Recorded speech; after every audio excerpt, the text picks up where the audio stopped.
what we have here is an oil stain that we can't leave on the floor. It will make our coating come back off. So what we're going to do is we're going to spray our degreaser cleaner on the floor and then scrub it. We'll leave it sitting for about 20, maybe 30 minutes if we need to.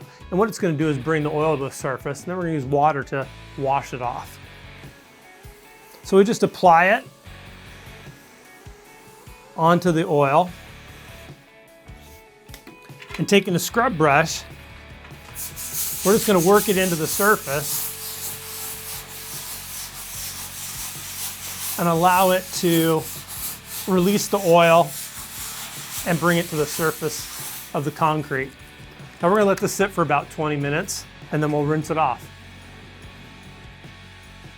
It's been about 20 minutes since I put down our cleaner degreaser on that oil stain. And I'm going to simply just wash it and squeegee the water off.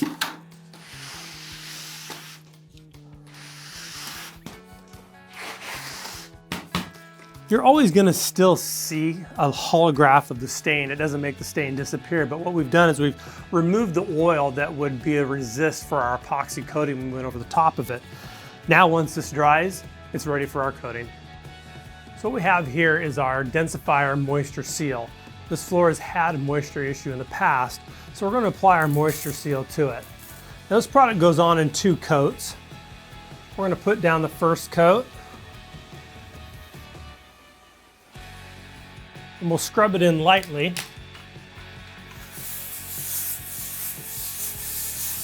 We always want to keep the surface moist. You don't want this product to dry on the surface at all, or it'll leave a scale behind.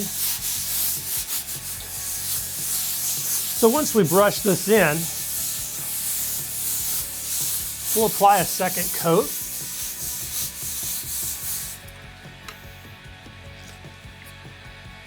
We want to let this sit on the concrete for another 20 to 30 minutes.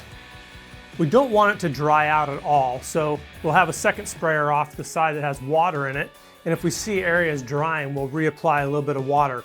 You do not want to let this product dry on the floor, or you're going to have to scrape it off.